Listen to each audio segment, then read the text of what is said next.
Hi, I'm Yolanda, President of Seventh-day Adventist Kinship International. Thank you for joining us for Kinship Worship, an inspirational program for us and by us. If this is your first time hearing about SDA Kinship, I invite you to visit our website or send an email to info@sdakinship.org. We have an amazing program for you and your friends. In this program, we will enjoy music from Maria from Kinship Brazil and a camp meeting classic.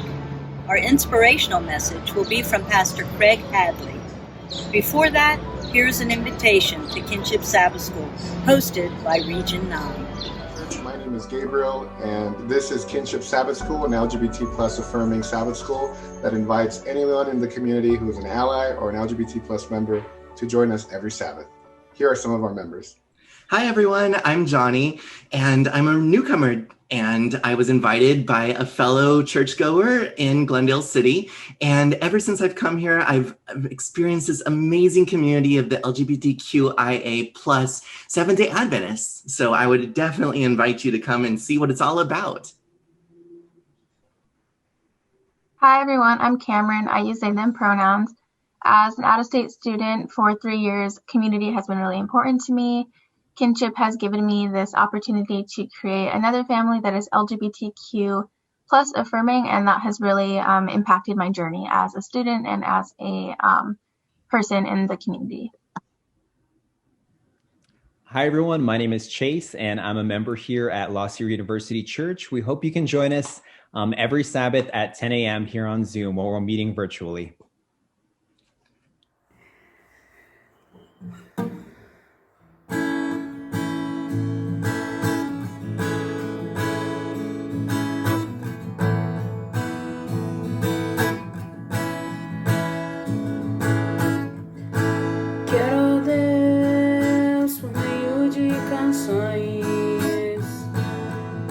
Mostrar minha gratidão, pois tu és grande em poder e justo para mim.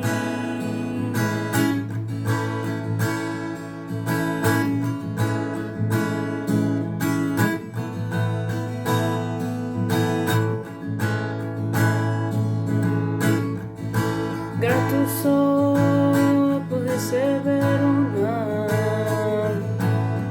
em resposta à oração, pois eu leio de teus atos poderosos e sei que são reais, que o meu louvor seja atitude, não um ato só.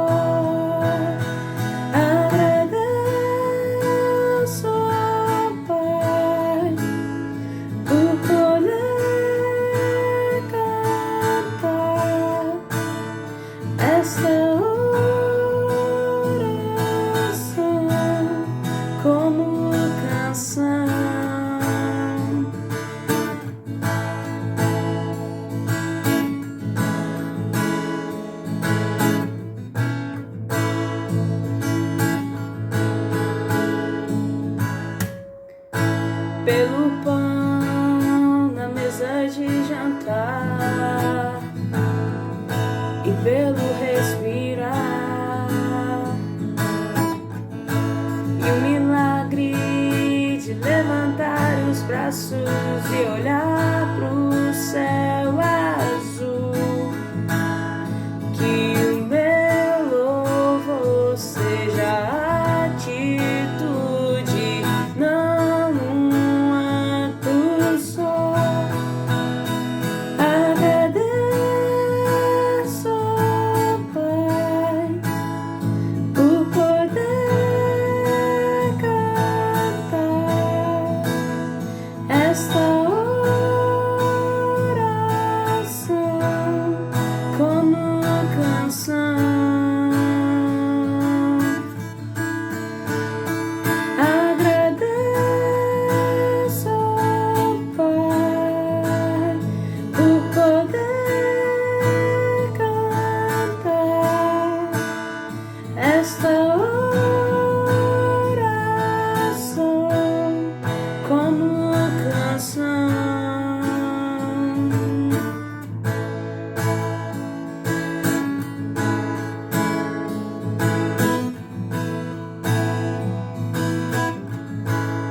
mostrar minha gratidão.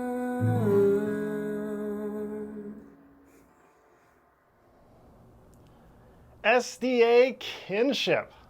What is up with you? I am so glad to be with you. My name is Craig Hadley. I'm the pastor of Paradox Church, which is a Sabbath-keeping, non-denominational church in Redlands, California, right next to Loma Linda, California. Now, here's what I want to do in today's sermon. I want to talk to you about the story of Ezekiel. Yeah, Ezekiel, we're going there. Then I want to tell you my story, and I want to talk about what Ezekiel and my story might have to do with your life. So with that in mind, I'd invite you to turn in your Bibles with me to Ezekiel chapter 1, and we'll read the entire chapter. We read, "In the 30th year, in the 4th month, on the 5th day of the month, as I was among the exiles by the river Chebar, the heavens were opened, and I saw visions of God. On the 5th day of the month, it was the 5th year of exile of King Jehoiachin, the word of the Lord came to the priest Ezekiel, son of Buzi, in the land of the Chaldeans by the river Chebar, and the hand of the Lord was on him there. As I, being Ezekiel, looked, a stormy wind came out of the north, a great cloud with brightness around it, and fire flashing forth continually. And in the middle of the fire, something like gleaming amber. In the middle of it was something like 4 living creatures. This was their appearance. They were of human form. Each had 4 faces, and each of them had 4 wings. Their legs were straight, and the soles of their feet were like the sole of a calf's foot, and they sparkled like burnished bronze. Under their wings, on their 4 sides, they had human hands, and the 4 had their faces and their wings thus. Their wings touched one another. Each of them moved straight ahead without turning as they moved. As for the appearance of their faces, the 4 had the face of a human being, the face of a lion on the right side, the face of an ox on the left side, the face of an eagle, such were their faces. Their wings were spread out above. Each creature had 2 wings, each of which touched the wing of another, while 2 covered their bodies. Each moved straight ahead, wherever the Spirit would go. They went without turning as they went. In the middle of the living creatures, there was something that looked like burning coals of fire, like torches moving to and fro among the living creatures, and the fire was bright, and lightning issued from the fire. The living creatures darted to and fro like a flash of lightning. As I looked at the living creatures, I saw a wheel on the earth beside the living creatures, one for each of the 4 of them. As for the appearance of the wheels and their construction, their appearance was like the gleaming of beryl. And the 4 had the same form, their construction being something like a wheel within a wheel. When they moved in any of the 4 directions without veering as they moved. Their rims were tall and awesome, for the rims of all 4 were full of eyes all around. When the living creatures moved, the wheels moved beside them, and when the living creatures rose from the earth, the wheels rose. Wherever the Spirit would go, they went, and the wheels rose along with them, for the spirit of the living creatures was in the wheels. When they moved, the others moved, and when they stopped, the others stopped, and when they rose from the earth, the wheels rose along with them, for the spirit of the living creatures was in the wheels. Over the heads of the living creatures, there was something like a dome shining like a crystal, spread out above their heads. Under the dome, their wings stretched out straight, one toward another, and each of the creatures had 2 wings covering its body. When they moved, I heard the sound of their wings like the sound of mighty waters, like the thunder of the Almighty, a sound of tumult like the sound of an army. When they stopped, they let down their wings, and there came a voice from above the dome over their heads. When they stopped, they let down their wings. And above the dome, over their heads, there was something like a throne, an appearance like sapphire, and seated above the likeness of the throne was something that seemed like a human form. Upward from what appeared like the loins, I saw something like gleaming amber, something that looked like fire enclosed all around. And downward from what looked like the loins, I saw something that looked like fire, and there was a splendor all around, like the bow in a cloud on a rainy day. Such was the appearance of the splendor all around. This was the appearance of the likeness of the glory of the Lord. And after that vision, Ezekiel writes, "When I saw it, I fell on my face, and I heard the voice of someone speaking." That is Ezekiel chapter 1. Now, if you're like me, you hear or read this story and you have a couple of questions. The first question, of course, is Ezekiel on drugs? I mean, that's a fair question, right? Because this vision is crazy. Wheel within a wheel. The spirit of the animals was in the wheels. All of these wings, some are touching, some aren't touching. Rainbows.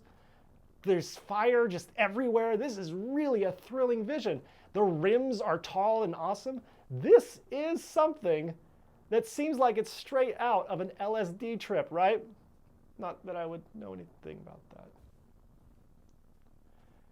So is Ezekiel on drugs? If you're a little bit more mild-mannered than myself, maybe you read this passage and you think to yourself, this reminds me of a Terrence Malick movie. And if you're wondering who Terrence Malick is and what his movies are like, I would just encourage you not to watch them because they are nonsensical movies that just kind of wander around aimlessly for 97 minutes. What is the deal with this vision? And not only that, but why does this vision cause Ezekiel to fall down on his face? I think these are important questions to ask. And to answer that question, I would like to tell you a little bit about my story. Now, a long time ago, all the way back in 1983, I was born into the Adventist church. And when I say born into the Adventist church, I was born to parents who were both at least fourth generation members of the Adventist church. I was dedicated in an Adventist church. I grew up learning the Adventist teachings, going to church on Saturday, thinking it was weird people went to church on Sunday. I mean, that's how Adventist I was. I was vegetarian, didn't drink. You can name all sorts of things about who I was, but I was born and bred into Adventist culture, and I believed all of those Adventist beliefs.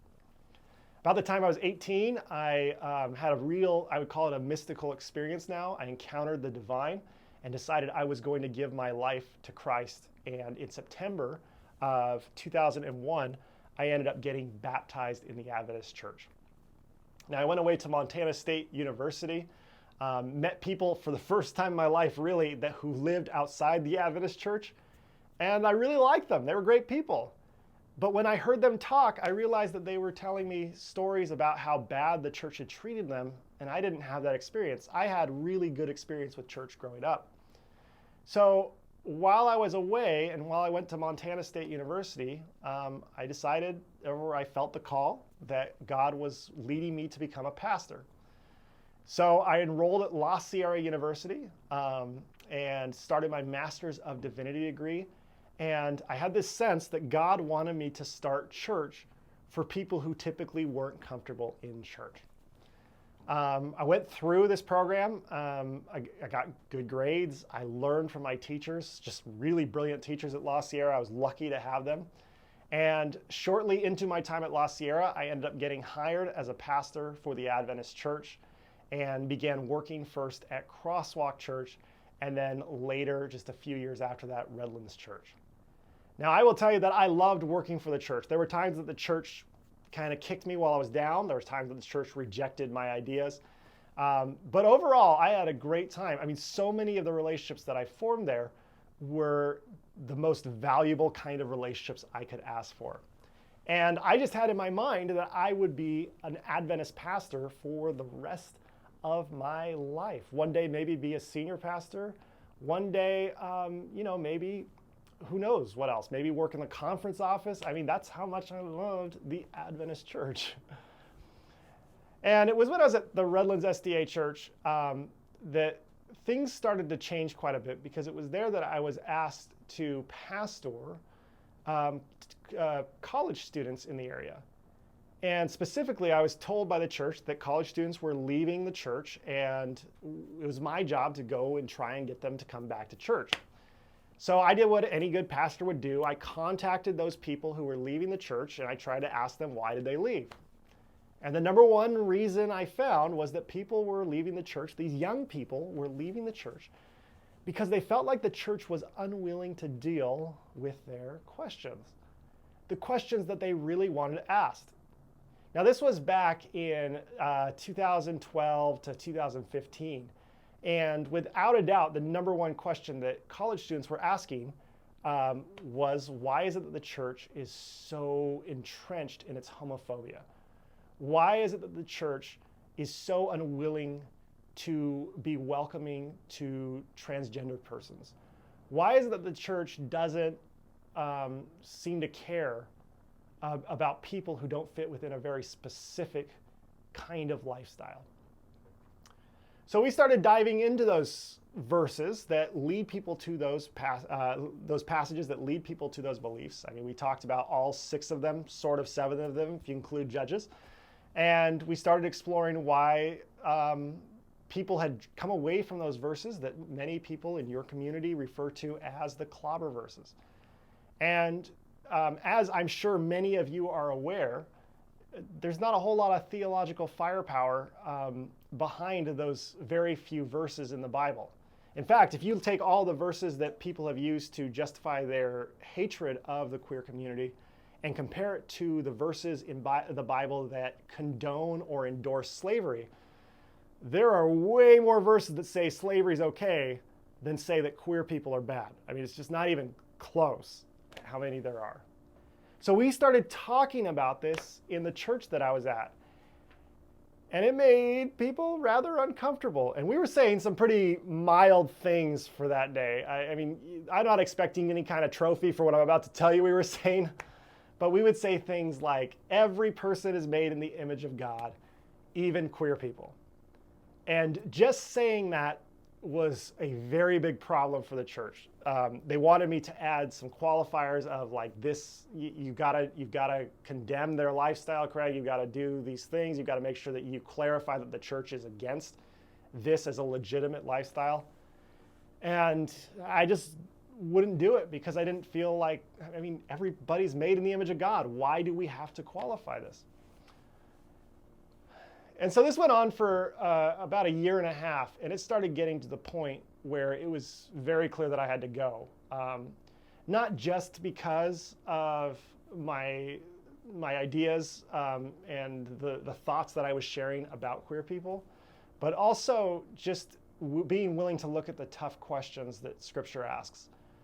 And as it was getting closer and closer, and I was realizing that I was really starting to rub up against some really dire threats of me losing my job and potentially getting kicked out of the church, I remember that I was really, really scared at the thought of being divorced from the Adventist church. I mean, I think that a lot of you that are listening to this right now can identify with that feeling, right? It's like, do I need to compromise what I believe in order to stay, or do I stay true to what I believe and risk being exiled from the community? And what's really scary is that when you tie God to a community, you're worried that you're going to be exiled from God, right? And, you know, I was in my early 30s back then when this was all going through my head, and I was just worried, if this group kicks me out, what kind of community, what kind of perception, what kind of interaction with God will I have if I can't go back to an Adventist church? And as the noise continued to increase, and as people started continuing to say, like, Craig, if you're not careful, you're going to end up in a bad place, it finally came to a head in December of 2015. And I was removed from the position that I loved, and I basically didn't have a church to serve at. Now, I was still employed. I was not fired, but essentially I was at a church that I really enjoyed and could preach and be part of a community. And in December of 2015, it was gone like that. I remember sitting in my bed staring at the ceiling on that Sabbath after I left that church for the last time and thinking to myself, what could possibly be in store in the near future? And that's a hard moment for me to remember, right? And within a few months, some people from our community started getting together, and they felt that the way that the church had broken up the community I was part of, this young adult community, wasn't what God wanted. And so they started coming together and they started saying, could we start our own church where we could explore these ideas and be willing to talk about the things that are hard to talk about? And so we tried everything we could to work with the Adventist church to become an Adventist church, but it clearly was not in the conference's master plan of how churches are planted and how we'd fit in. And so after trying for months to get the conference to accept us and to endorse us as an Adventist church, we just felt that we needed to take it into our own hands because this is where God was leading us. And in February of 2016, we had our first church service as a non-denominational church in a church called Paradox Church, which I am the pastor of to this day. Now, why do I tell you all of this? It's because I know that you, as the queer community, are constantly on the threat of being put into exile by the larger system of church, right? You're constantly being told that you need to behave in certain ways, that you're lucky to be here. And there are several of you who may have walked away from church entirely. There are others of you who are still trying to fight for greater inclusion and acceptance in your own church. And you feel that you still have more to add to the church. You've seen church grow, and so you decided to journey with it. I know there's a wide diversity of people on their respective faith journeys and where they've been. But at some point, I'm going to guess, and I'm pretty sure this is true, that all of you have been threatened with exile, have been threatened by someone telling you that they're going to kick you out, or they have even gone so far as to kick you out or even disfellowship you because of who you are. While I am a cisgender heterosexual male, I want to tell you that I have been threatened with that threat as well. It's different. It's very different than sexual orientation or gender identity, but I have been threatened to be kicked out of the church. And I was kicked out of the church on some level. But I'm here to tell you this morning that you know what I found outside the church walls? I found that God was just as present outside as God was present inside. I found that God is out here not part of the organization in real, radical, bold, and vibrant colors. I found that God is not where God should be. And when I think about this crazy story of Ezekiel, seeing this vision that seems like it's an LSD trip, I've heard people try to explain the different aspects and the symbolism of all of these different parts of the vision. But I don't think that's the interesting part of this story. Because Ezekiel chapter 1, verse 1 and 2 talks about how Ezekiel is writing from Babylon on the banks of the Wadi River or Chabar River. And so Ezekiel, all the way back in the early 6th century BCE, was living in Jerusalem. He was a Zadokite priest. He was on pace to be the high priest of the temple in Jerusalem. This is a prestigious event. And all of a sudden, Babylon shows up, and Babylon levels Jerusalem. They take some survivors back with them to Babylon to live in exile. One of them is Ezekiel, and he thinks it's over. He's lost his career. He's lost his way of life. He's lost his temple. He's lost his God. And so here he is living in exile, as far away from God as he could imagine, sitting on the river, and he receives a vision. And that vision was for Ezekiel. It wasn't for us. But after Ezekiel sees this vision, which he is convinced is from God, how does he respond? He falls down on his face and worships God in reverence. Now, why does he do that? It's because he's found God outside of where God is supposed to be. God in Ezekiel's mind is supposed to be at the temple. He's supposed to go into the most holy place as the high priest one day and have a direct experience with God. That's taken away from him like that, and he thinks it will never happen again. He's brought across the desert to Babylon. He's living in exile, And God shows up and says, I'm here too. God is where God should not be.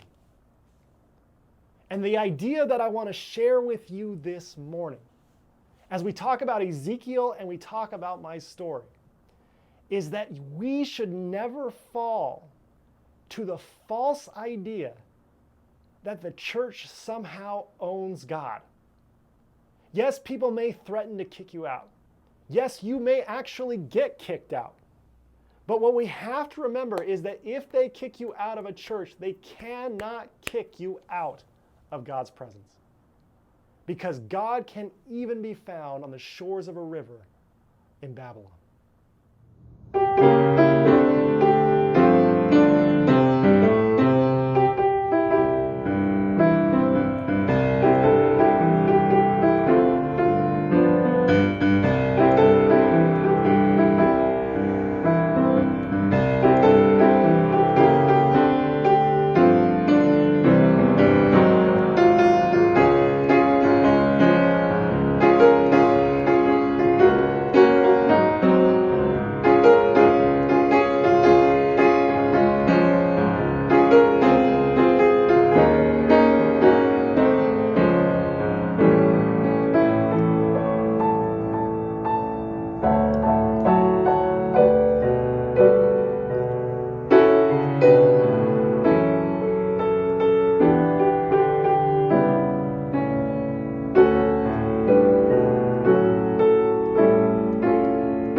Hi, I'm Kumar Dixit, chaplain for Kinship International.